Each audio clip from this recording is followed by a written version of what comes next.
I ruined my parents' relationship over reading mail. Original post. I, 24 female, don't want to say what I do for work, but let's just say it's the type of job that includes a lot of written letters from clients that are supposed to be confidential and only for my eyes.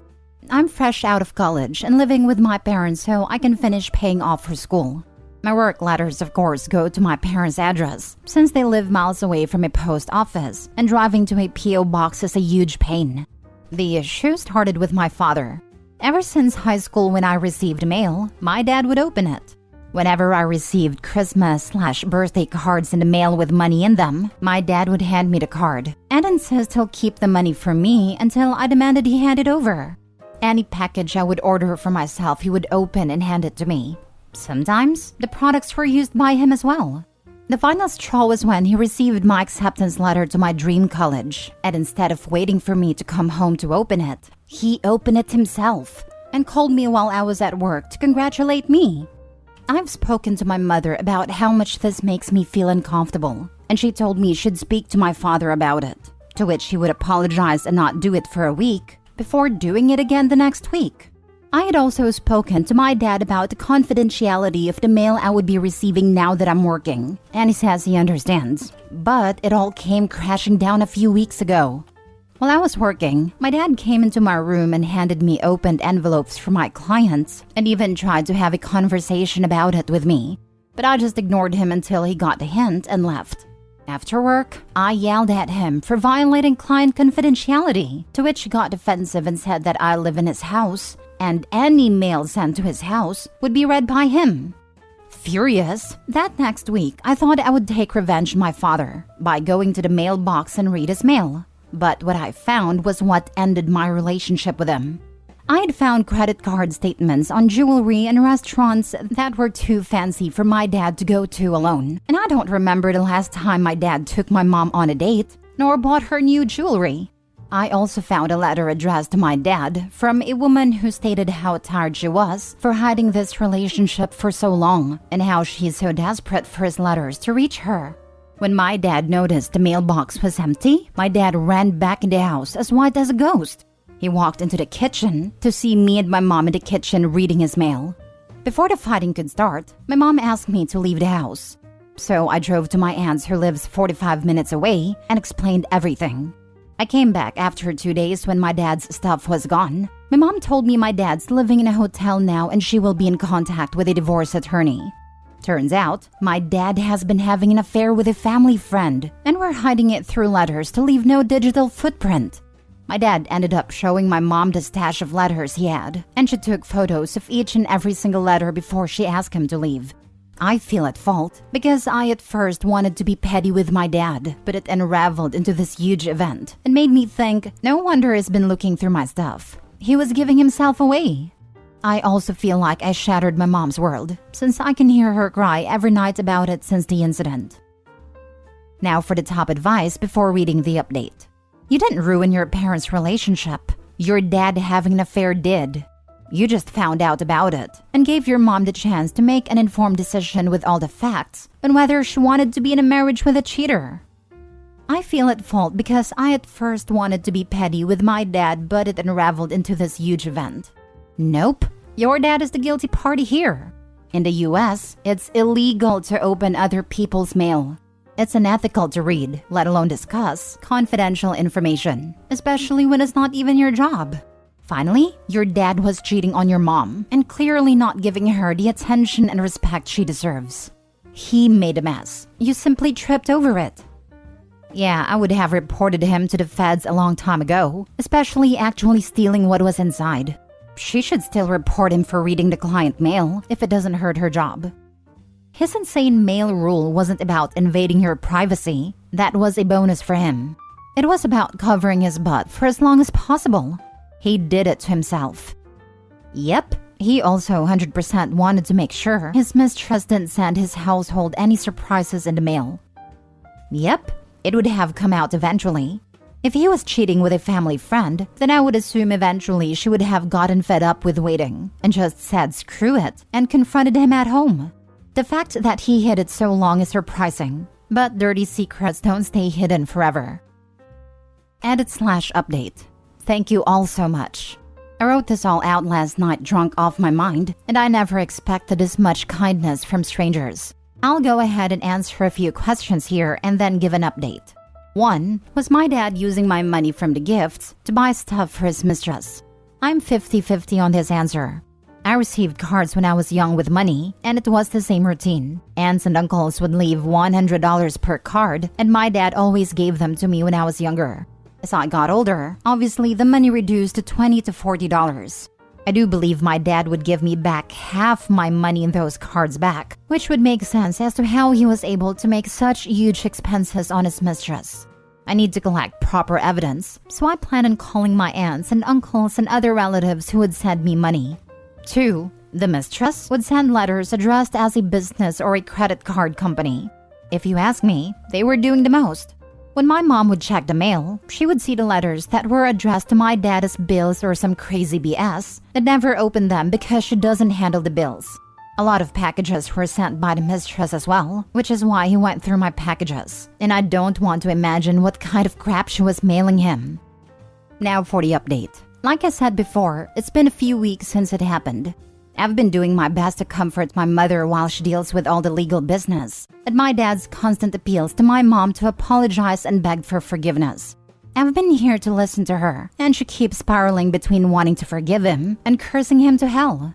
I told her my own personal opinion, which was to never take back a cheater. She did basically everything for him, and she shouldn't see it as her not being enough for him. That's his fault for not appreciating her. The mistress was also a married woman, and my mom reached out to her husband, sending him the letters she had taken photos of, even had a long phone call with him about what was going on. He initiated a divorce, and the mistress is now angry at my father for not being more careful. The mistress's ex-husband, who I'll call Henry, has been a best friend of my mom's throughout the legal cases. I hear the mistress is still reaching out to him to forgive, which I honestly think is very funny, since my dad is doing the same thing. She was financially dependent on Henry, and my dad isn't making enough at his job to support the lifestyle she wants. Yesterday, Henry asked my mom to come out to lunch with him. They've been sad shut-ins for the past few days now, and they agreed to go and get some fresh air. I encouraged my mom to do such, and to call me if my dad or the mistress decide to show their faces when they went, just so I could pick her up. My dad hasn't apologized to me at all about reading my mail. In fact, he's called me and left me voicemails, telling me that this whole situation was my fault. Then go on crying, saying he regrets everything and he hopes he can still be my dad. I honestly don't know what to do with him right now, other than ignore him. I don't know if there will be another update, but I will if something major happens. Again, thank you so much for the supportive comments, and I hope some of what I said cleared things up for you all. Next story. I hate that my husband refuses to share his inheritance with his brother, but I don't know if it's my place to say anything. My female 37 husband, male 37, has an older half-brother, male 45. My father-in-law was married, and his wife cheated on him with his best friend. When he found out, he was devastated. According to others, he was never the same afterwards. He got divorced and never saw her or his son again. He got remarried and had my husband. He passed away a month ago, and my husband was devastated, and still is. In his will, father-in-law left everything to my husband and nothing to his other son. It broke me that he did this to his firstborn. Throughout the years, many tests were done, and father-in-law is the father, and yet he hated his son as much as he hated his ex-wife. My brother-in-law didn't have a great life either, since his mother married her lover and got more children, and brother-in-law wasn't treated well by his stepdad. My husband refuses to share the inheritance, saying that he did nothing wrong and that his father would have left something if he wished. I don't know. I feel like my husband is acting out of greed and nothing else. My heart breaks for brother-in-law, who never had a love and security of having loving parents. My husband's actions are a huge turn-off for me too. I think of my children and to think they would be punished for something I do. I cry every night thinking about all of this. Am I out of place if I intervened? If I'd tried to meddle? I feel like I can't stand idle for much longer. If my wife had serious reservations about a decision I was making, I would want to know about it. I might not agree with her, and it might not change my decision, but I would hate to find out that she was quietly disappointed in me and telling the internet instead of me. I agree with this. I bounce everything off my husband, whether it directly impacts him or not, and he does the same. I would share my opinion and then drop it. At the end of the day, it's his call. OP, if the roles were reversed, what would your husband likely say to you? Do you think he would share similar reservations? Would he defer to you to decide what's best, being that it's your family? I find doing a role reversal can sometimes help clear things up. Does your husband have any relationship towards his brother? Because if not, then he doesn't owe him anything. Even if he does have a relationship with his brother, he still doesn't owe him anything. Would it be nice? Sure, but he owes him nothing. This would make sense as to why the husband doesn't feel the need to share it. He's probably thinking of his own family with OP while his estranged brother is a stranger to him. OP, you might want to consider this from another perspective. To you, family is blood. To others, family is those who you bond with. Maybe it's not a morality issue coming from your husband, but a way that he sees and understands family and what he's obligated to do. Exactly my point. If OP's husband barely even knows his brother, why is he entitled to the money? Also, I also want to know who asked who for the money. And if that's the case, I would say OP is reading too much into the situation and applying too much judgment without understanding versus knowing or hearing the reason for her husband's perspective. OP, I think you should suspend judgment for a bit here and stop ruminating on how you'd feel with your children. That's a bad track to be on, and you're making your husband into a character he might not be. It's definitely not your place to say anything about this. That is a family trauma that does not include you, and you saying something about it is going to stir the pot and just cause anger from your husband and bring up bad memories. He's completely right in saying his dad would have left the other son stuff if he wanted to. Leave this be. There's no way she knows exactly what went down. The brother could have rejected the father. We don't know. She really needs to stay out of it and not have feelings about it. She's being dramatic. Edit? I'm sorry. I've received over 500 comments and tens of chat requests. I can't read all of them, but thank you for the advice. I love my husband, and I always thought highly of him. I don't want that to change. I feel safe with him, and I don't want to lose that either. I need to give him time to grieve and be there for him now.